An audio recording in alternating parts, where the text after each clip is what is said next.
Agradecemos a Deus por estarmos aqui mais uma noite, buscando o conhecimento dessa doutrina que nos esclarece, que nos consola pela razão, e que o nosso irmão que fará uso da palavra seja ajudado e intuído por essa espiritualidade amiga, que por certo aqui se encontra. Que todos nós possamos aproveitar.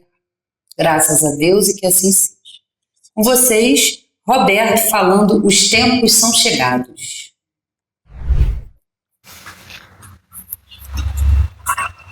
Boa noite, minhas irmãs, meus irmãos. Que a paz do Mestre Jesus possa nos envolver, nos dando a tranquilidade e o bom ânimo nessa noite. Para a noite de hoje, eu trouxe um tema que incomoda a gente em parte dá esperança, né? E esse tema ele está sendo analisado na Gênese, que é um dos 5 livros de Kardec, né? E o título é As Predições segundo o Espiritismo. E os sinais dos tempos, que já na época de Jesus ele falava a respeito do futuro, né? Porque Jesus, o Cristo terreno, naturalmente como administrador do planeta Terra, ele já conhecia naquela época tudo que iria ser necessário para a nossa caminhada, que é o objetivo do nosso Pai, que é Deus, que é a gente ser feliz, né? Mas para a gente alcançar essa felicidade, tem algumas etapas ainda que a gente precisa caminhar. Já caminhamos bastante, né? Mas a gente ainda precisa algum tempo ainda para poder chegar nesse ponto. Mas tem aqui uma psicografia de um espírito chamado Arago, dá o início, esse tema principal dessa parte aqui, referente aos tempos são chegados, é no capítulo 18 da Gênese. E ele começa assim: são chegados os tempos, dizem-nos de todas as partes, marcados por Deus, em que grandes acontecimentos se vão dar para a regeneração da humanidade. Se fala aqui a respeito do planeta Terra, claro, né? Em que sentido devem entender essas palavras proféticas? Para os incrédulos, nenhuma importância tem aos seus olhos. Nada mais exprime que uma crença pueril, sem fundamento. Para a maioria dos crentes, elas apresentam qualquer coisa de místico, de sobrenatural, parecendo-lhes pronunciadoras da subversão das leis da natureza. Mas, na verdade, todas as obras de Deus, elas têm um início, uma duração de vida e tem o final dessa vida, né? Nós mesmos somos exemplo disso, né? A gente tem o início como encarnados, vivemos durante algum tempo e depois a gente deixa o organismo físico. Mas como espíritos, nós somos imortais. Nós tivemos um início e não vamos ter fim. Então todos os planetas, todas as criações de Deus, elas são assim, elas têm um início, tem uma vida e depois ela se extingue. Muitas vezes as pessoas nessas predições, elas acham que vai ser o fim do planeta e aí todo mundo vai morrer e tal, mas a gente já sabe que a morte não existe, né? Mas, na verdade, o planeta Terra, ou o sistema solar como um todo, funcionando como funciona atualmente, ainda tem alguns milênios aí para funcionar muito bem, e se a gente tiver oportunidade, a gente vai continuar aqui nesse planeta Terra, senão a gente vai ser transferido para algum outro planeta menos evoluído, se a gente não tiver ainda alcançado o esclarecimento necessário para continuar aqui, ou talvez para um planeta mais adiantado, se a gente já tiver em condições para isso. Mas o importante mesmo dos sinais dos tempos é a gente pensar, primeira coisa, a Gênese é um livro que foi escrito há mais de 150 anos atrás. Então, já naquela época, os tempos eram chegados. Porque muitas vezes, muitos de nós acham assim, a gente vai dormir e no outro dia a gente já vai estar num planeta renovado. E não é assim, né? Isso é tudo um processo.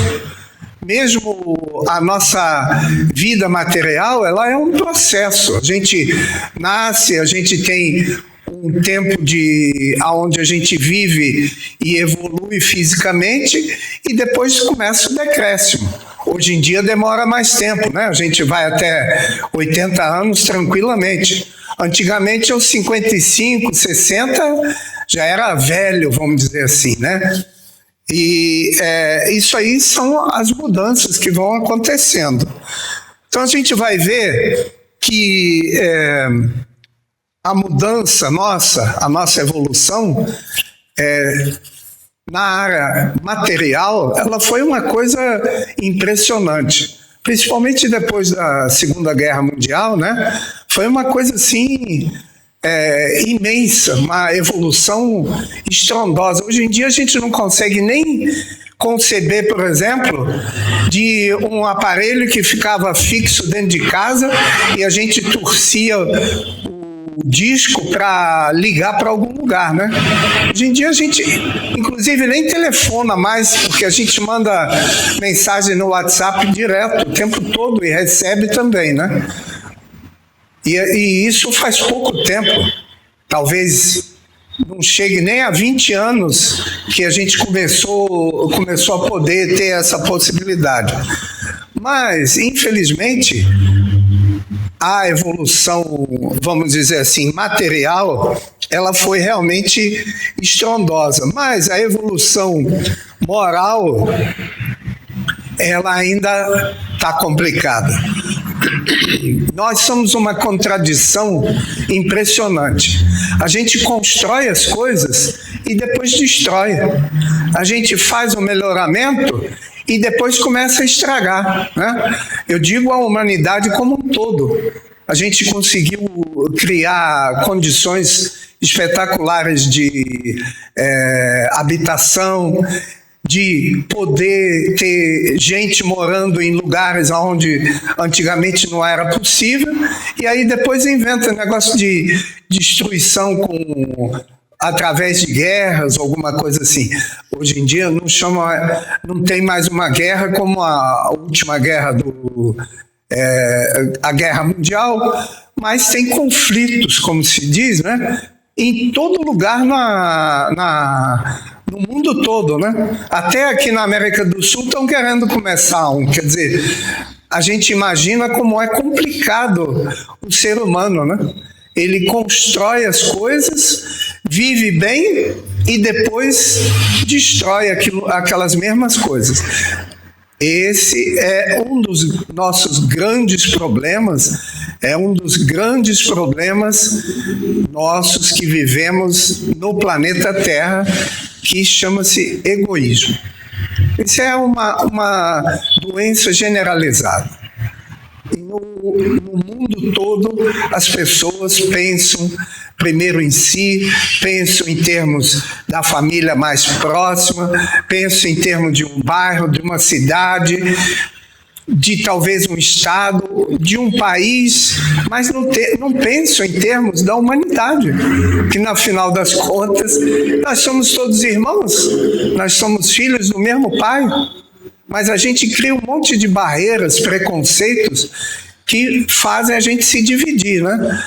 Tenha 10 dedos à mão, não dá para enumerar todas as barreiras e todos os preconceitos que a gente cria, sem necessidade, mas a gente cria, que é justamente consequência do egoísmo. A gente vai ver que um dos grandes problemas nossos é o chamado tempo. O tempo é uma medição, né, que nós usamos. No Ocidente a gente usa uma medição, no Oriente usa outra medição. Só para vocês terem ideia,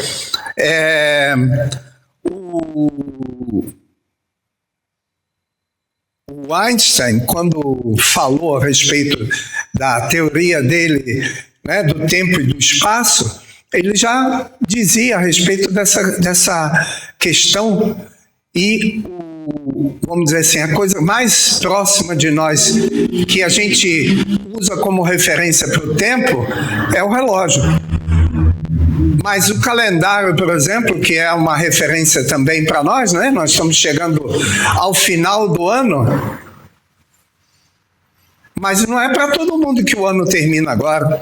Por exemplo, no calendário judaico, nós estamos no ano 5.784 e o ano novo é celebrado no final de setembro. No calendário chinês, nós estamos no ano 4.723 e o ano novo começa em 29 de janeiro. Então, a gente vê que é uma coisa interessante, né? Tem um físico que eu achei muito interessante, é um físico italiano.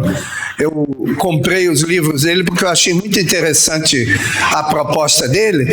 Ele, por exemplo, diz: se gêmeos, um morasse no vale e o outro na montanha, o tempo passaria diferente para eles. O do vale passa mais rápido e na montanha passa mais devagar. Então a gente vê que é uma medida, o tempo é uma medida que não tem muito significado. Tanto é que no mundo espiritual, o tempo é medido de maneira completamente diferente do que a gente aqui.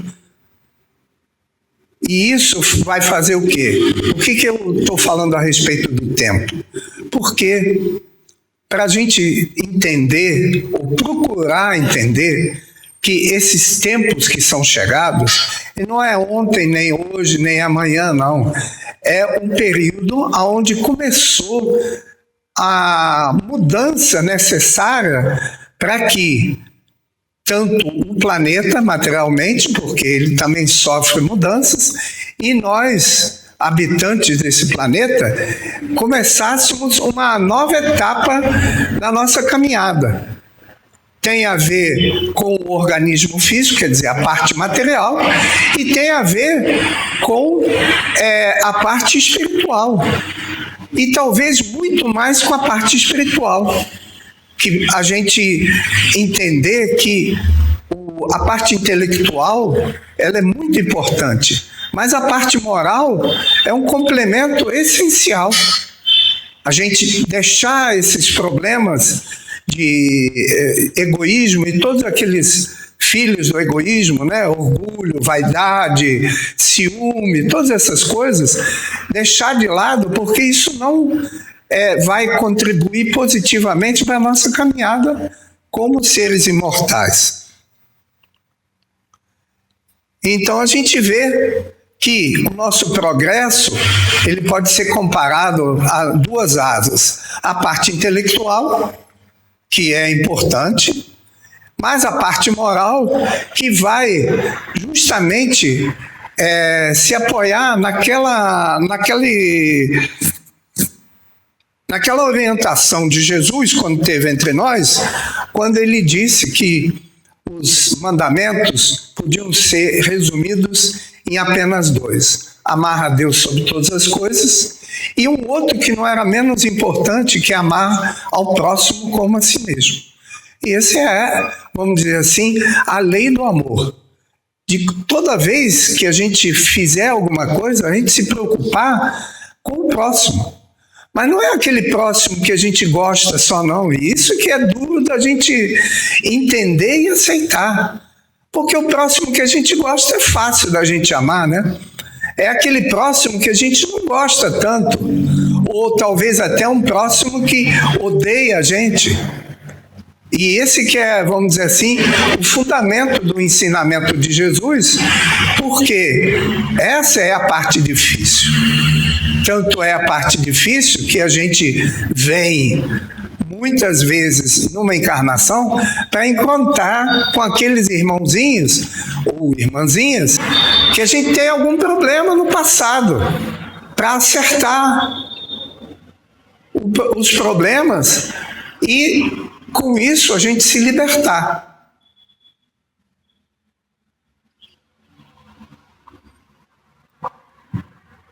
Libertar é um ponto fundamental.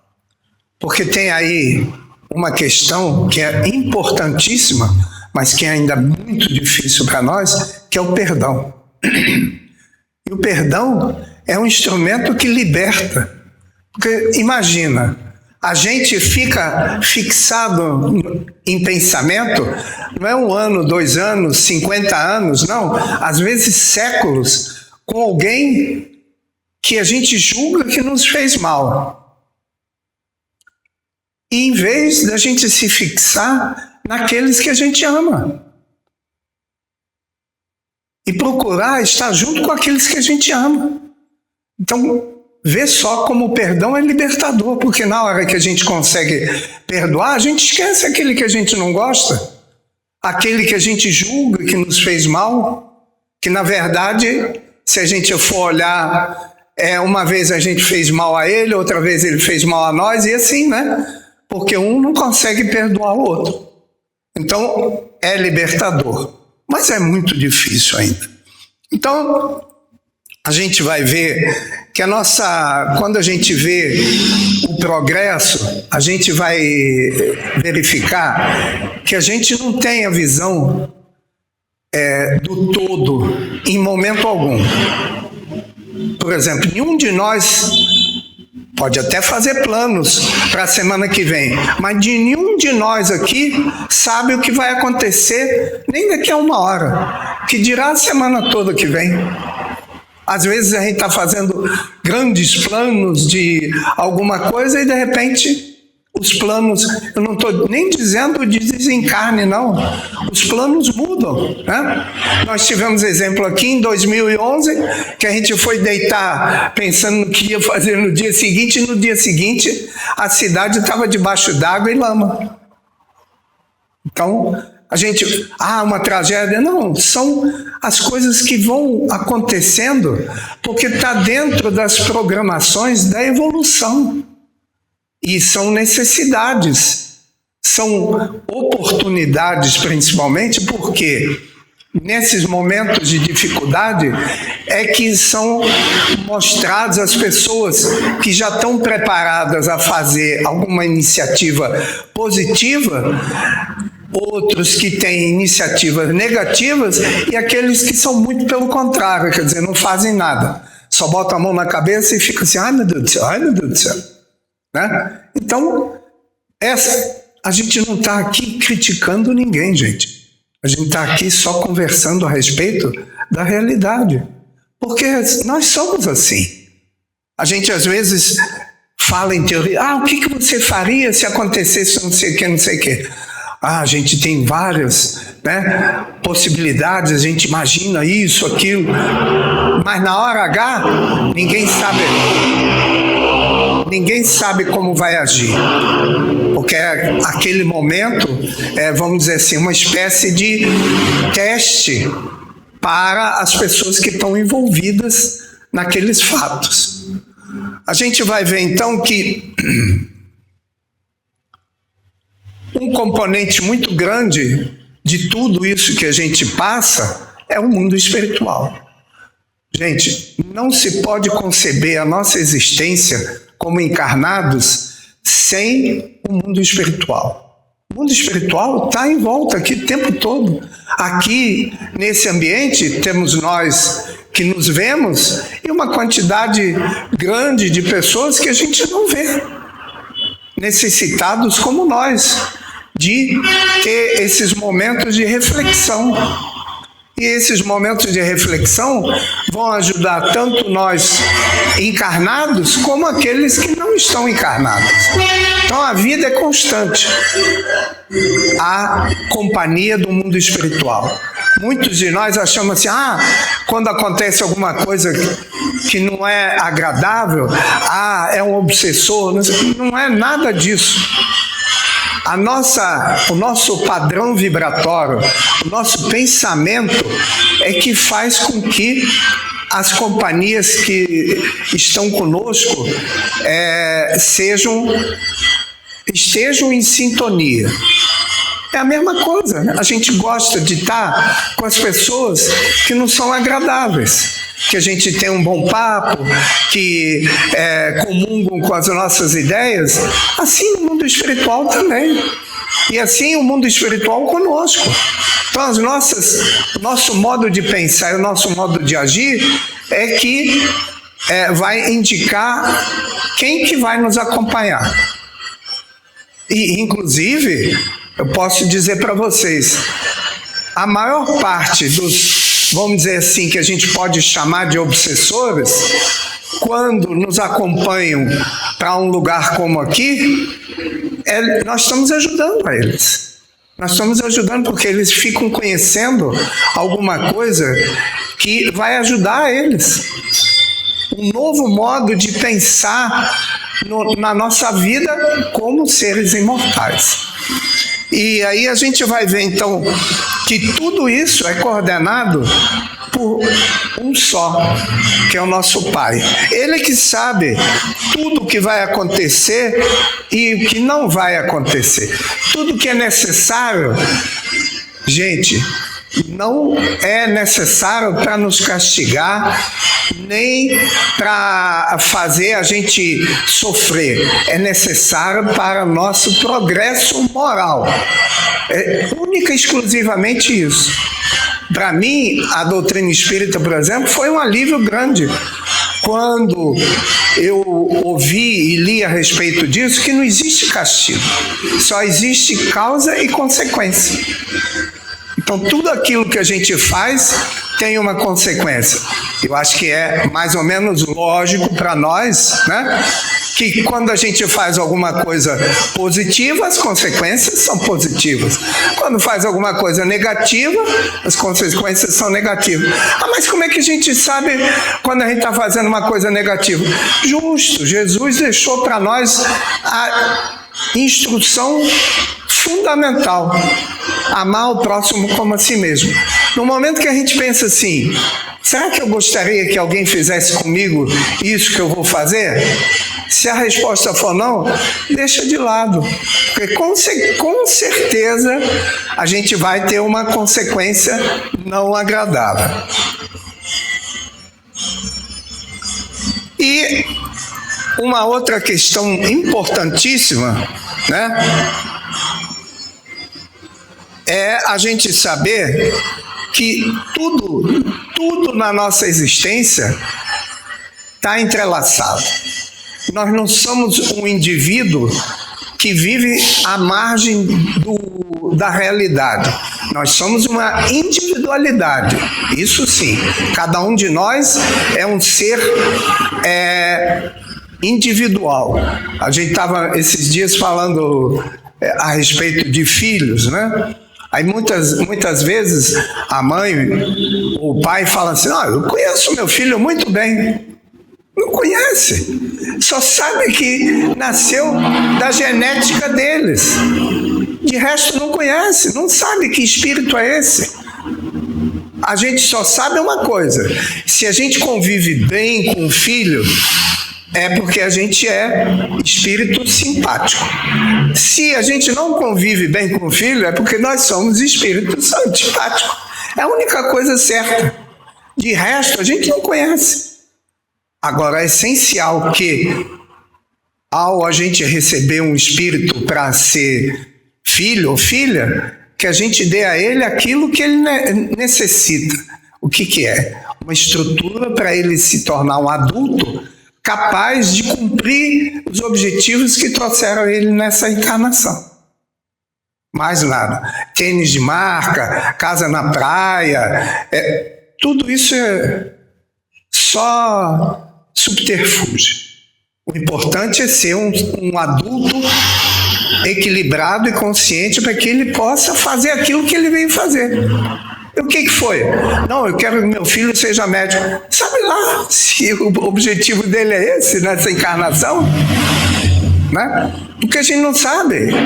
É um ser autônomo, ele já vem com todas as coisas que ele quer fazer e precisa fazer, porque ele é um espírito imortal, assim como nós, e que tem problemas e coisas para resolver e para contribuir no todo.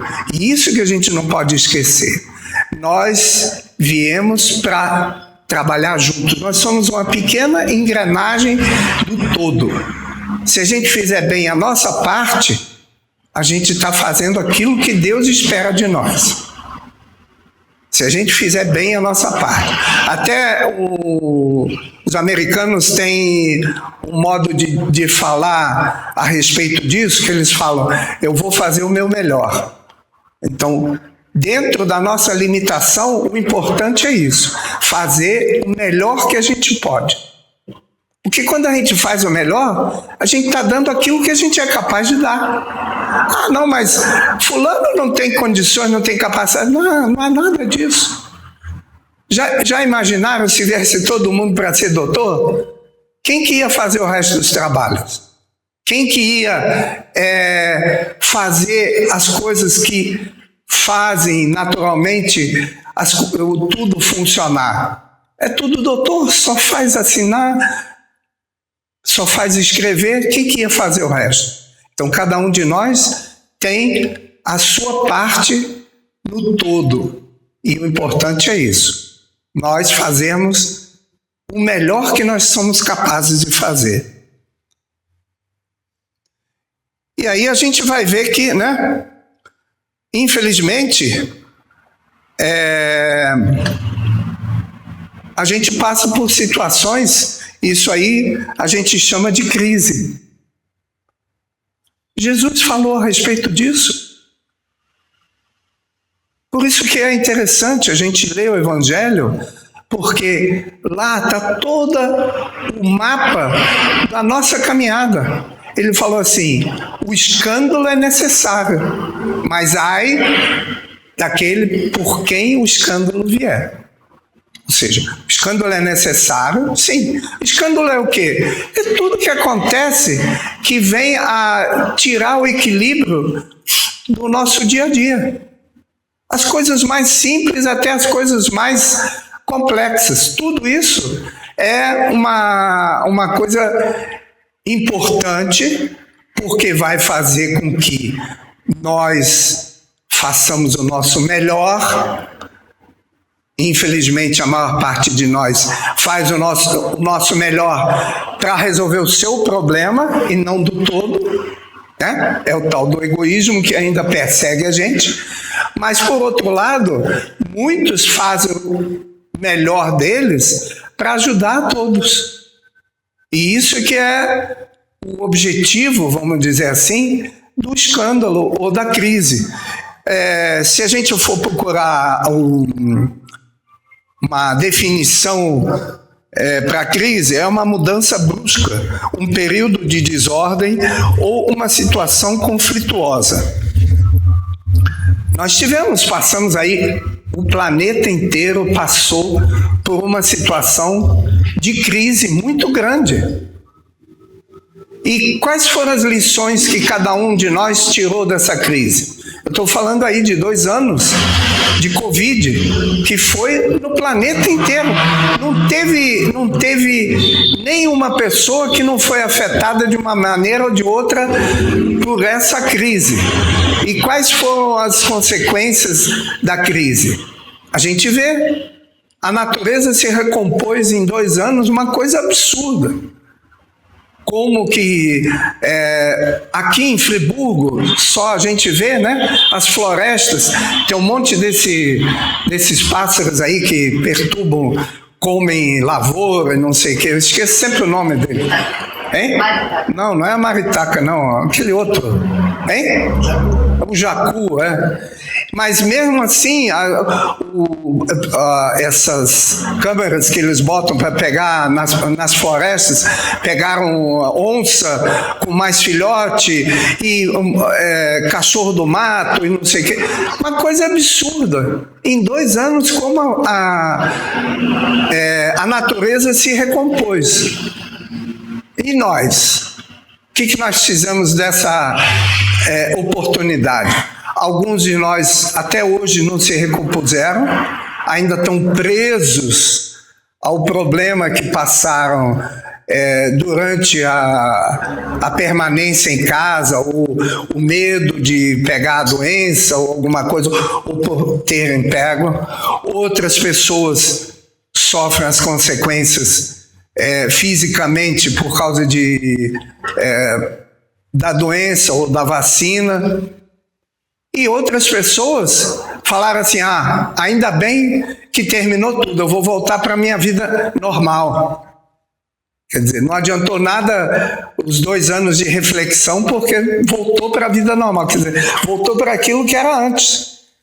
Mas ainda bem que muitos de nós olharam para frente e usaram a oportunidade para várias coisas diferentes, não só em termos materiais, mas 2 anos de reflexão mudam muito também a parte espiritual, moral, né? Então a gente vai ver que a crise, ela é importante. E uma mudança tão radical não é possível de acontecer sem haver comoções. E aí são problemas, as ideias, a parte filosófica, a parte de saúde, a parte moral, que vamos dizer assim, com certeza, gente, o objetivo principal de uma crise dessas.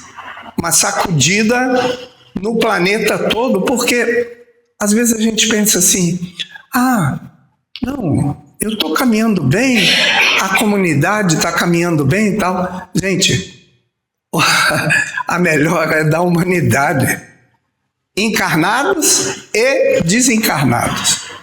A melhora tem que ser mas como é que vai ficar então? Não adianta eu me melhorar? Claro que sim. Por quê? A parte mais importante é a gente exemplificar para os outros que convivem conosco que é possível, sim, viver amando o próximo. É possível. Mas, claro, que pouquinho a pouquinho as ideias vão entrando no nosso íntimo, né? E aí a gente vai ver que, dentro de tudo isso, uma parte muito importante é a gente entender que os encarnados, eles estão mudando, mas os desencarnados também têm que mudar. Porque muitos de nós acham que a gente desencarna e aí fica esperando em algum lugar, não sei, de repente alguma coisa, porque a gente ainda tem uma lembrança muito grande de repente, os últimos 500 anos, né, de encarnações nas religiões tradicionais, onde a gente ia para o chamado céu, e lá ficava tocando harpa, e ficava naquele, vamos dizer assim, marasmo, esperando sei lá o quê. Agora a gente já sabe, não, a gente espera para reencarnar, mas não fica esperando sem fazer nada, não. A gente fica lá, assim que a gente consegue se encontrar como ser imortal novamente, a gente fica esperando, mas trabalhando, fica esperando, estudando, se atualizando.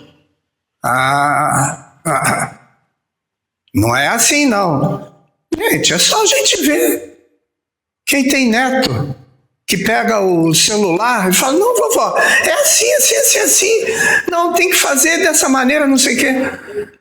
Já pensou quem desencarnou há 100 ou 200 anos atrás? Como é que consegue entender essas coisas? É porque, né, Porque senão a gente não ia fazer como naquela corrida de passar o bastão, né? A gente não ia passar o bastão para quem está mais preparado do que nós. A gente levou o desenvolvimento do planeta até aqui e eles vão pegar o bastão e vão continuar.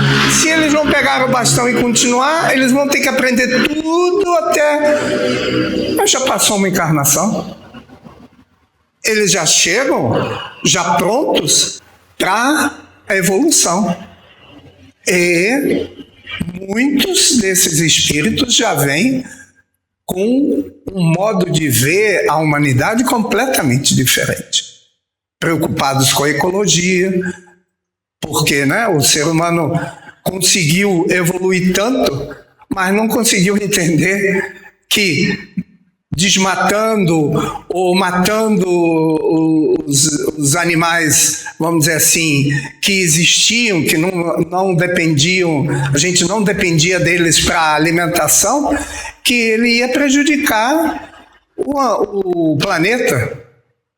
Então tudo isso já vem, essa consciência já vem com esses irmãozinhos e irmãzinhas que estão reencarnando agora. Porque eles vão levar do ponto onde a gente trouxe o planeta para adiante.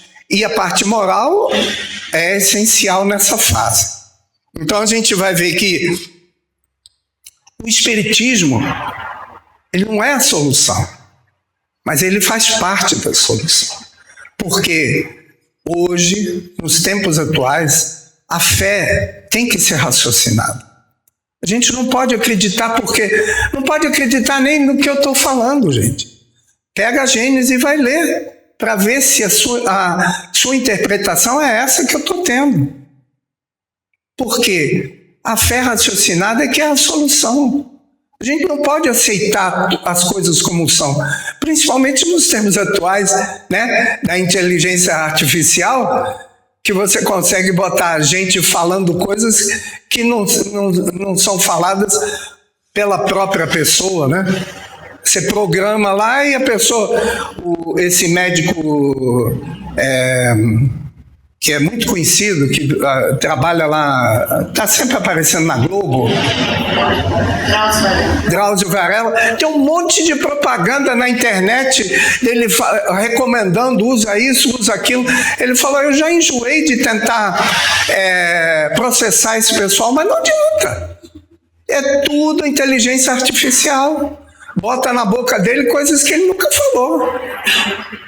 O que vai fazer? Então, o que a gente tem que ter? A gente tem que ter a fé raciocinada, porque se já nessas coisas tem essa divulgação, imagine aí o que pode ser divulgado a respeito daquilo que a gente não vê, que é uma coisa que tem a ver com a fé em Deus, em saber que Deus não é um sinônimo de castigo ou de teste para a gente sofrer, não é nada disso.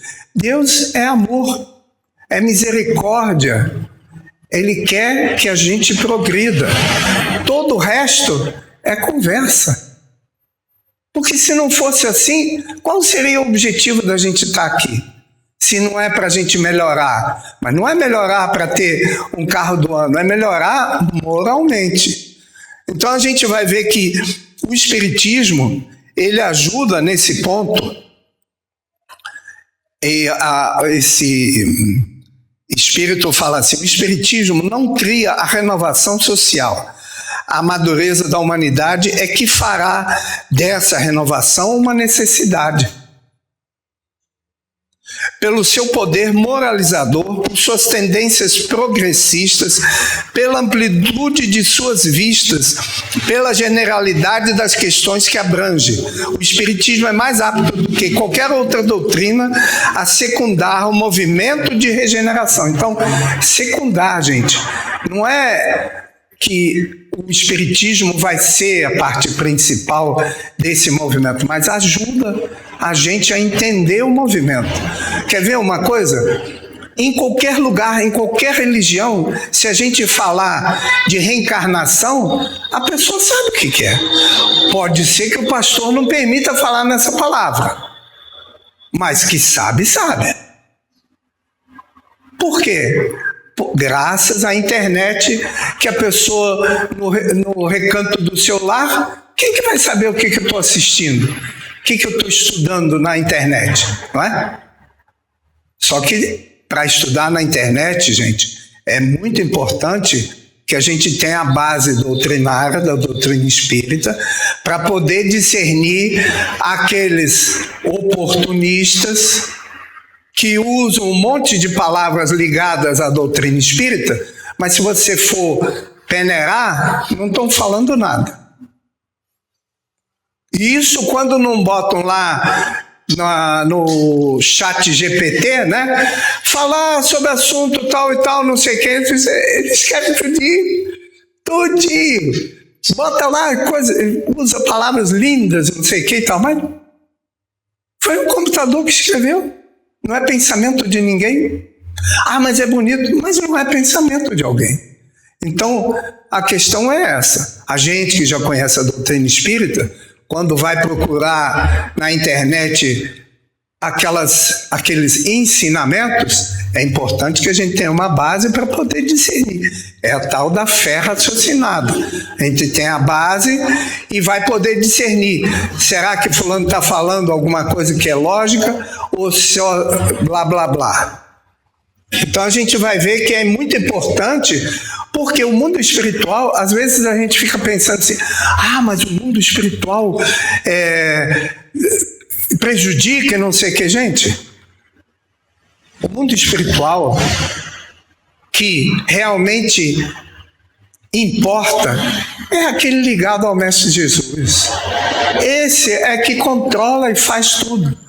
Então por que não permite? Porque existe um instrumento que somente nós que já reencarnamos nesse organismo, como cada um de nós tem, né? Reencarnação que chama reencarnação hominal, somente nós temos, que é o livre-arbítrio. O livre-arbítrio é um instrumento espetacular, só que a gente não sabe usar ainda. A gente decide, a gente pode fazer o que quiser, é livre, a gente pode fazer o que quiser, desde que a gente esteja preparado para as consequências daquilo que a gente fizer e fugir daquilo que Jesus falou. Amarra o próximo como a si mesmo. Então, o livre-arbítrio é um espetáculo, só que a gente não consegue ainda usar em nosso benefício, porque em nosso benefício significa a gente fazer aquilo que é importante para nós, mas que também não prejudique os outros. Então a gente vai ver que surgiu na hora em que podia ser de utilidade. Porque muitas ideias que surgiram antes da hora certa, elas acabam sendo abafadas. Por isso ele contemporâneo desse movimento. Esse movimento de renovação nossa, esse movimento de renovação moral que a gente necessariamente tem que incentivar. O planeta está aí. E uma das coisas muito importantes que a gente não pode esquecer é que esse sistema que a gente está vendo aí é um em bilhões de sistemas que são parecidos. Só nessa parte aqui que a gente consegue ver que é mais pertinho, que está não sei quantos anos-luz daqui do planeta Terra, que chama Via Láctea, só ali já tem bilhões de sistemas parecidos com o nosso. Que esse aqui é o nosso. O Sol, a Terra, até botaram a Terra grande ali, mas enfim, de qualquer maneira, a gente sabe que existem vários sistemas assim. E a ciência hoje em dia permite que a gente veja isso, né? Então a gente já não pode dizer que intelectualmente a gente não consegue conceber o tamanho da obra de Deus. O negócio é espetacular. E aí, se a gente for pensar assim, quem é o comandante do planeta Terra? É o Cristo, né? E será que esse Cristo tem experiência em lidar com gente feita a gente? Porque não é fácil, não. Lidar com gente feito nós não é para qualquer um, não. Aí a gente não pode esquecer o seguinte: quando o planeta Terra começou a ser formado, que a ciência já diz que foi há 4 bilhões de anos atrás, antes disso, os espíritos crísticos se reuniram para estabelecer como seria esse povinho que ia viver aqui. Ou seja, o Cristo da Terra já era Cristo há 4 bilhões de anos atrás. Vai dizer que ele não tem experiência em lidar com gente feita gente? Claro que sim. Deus ia botar um cara aqui para cuidar do planeta Terra que não tivesse competência? Claro que tem. Então a gente não precisa se preocupar que as coisas estão andando assim como tem que ser. Mas nós temos que fazer a nossa parte. Isso é essencial. E ao fazer a nossa parte, nós temos que fazer da melhor maneira que a gente souber. No máximo da nossa capacidade. Aliás, o mundo espiritual respondeu para Kardec. Quando ele pergunta ao mundo espiritual, para agradar a Deus, basta a gente não fazer o mal? E eles responderam, não, você tem que fazer o bem, mas não o bem. Nós temos que fazer o bem no limite das nossas capacidades. E aí vem a vírgula que aí acaba com a gente, porque a gente vai ser responsável por todo o mal que acontecer se a gente não fizer o bem no limite da nossa capacidade. Aí derruba, né? Porque a gente ainda tem muito que aprender para chegar nesse ponto. Mas então a gente vai ver que as palavras que o nosso Mestre Jesus deixou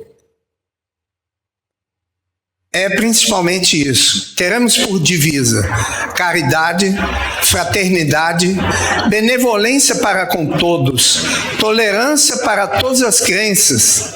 Nossa, é muita coisa e muito difícil.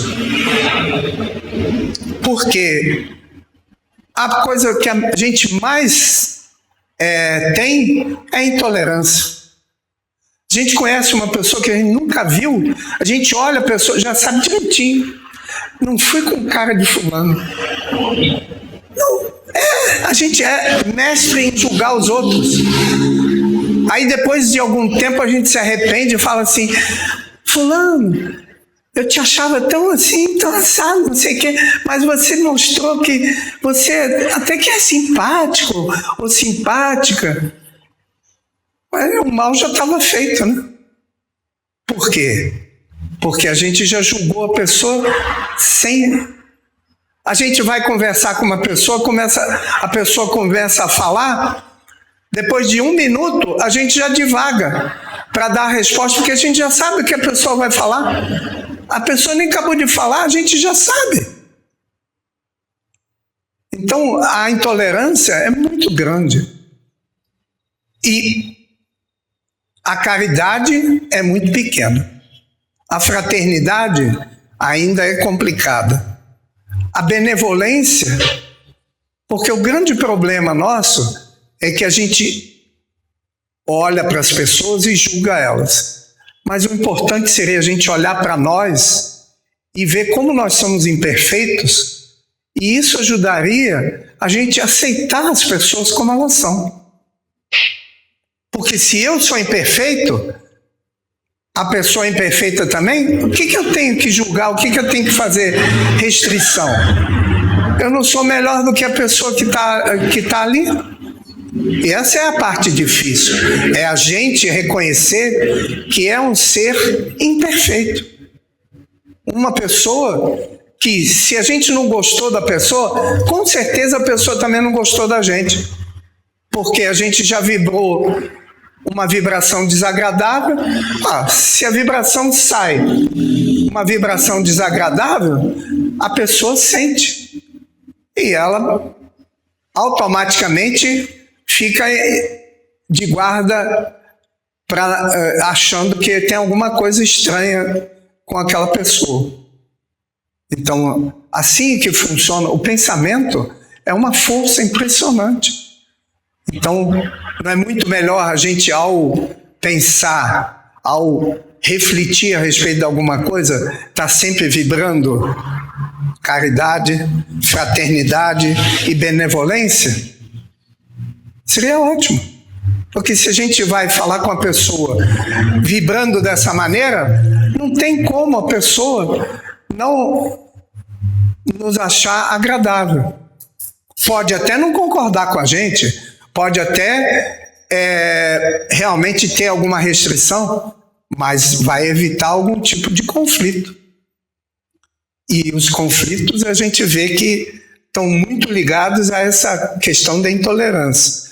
Então, o ensinamento do Mestre Jesus, através do Evangelho, é justamente a parte principal para nós vivermos bem.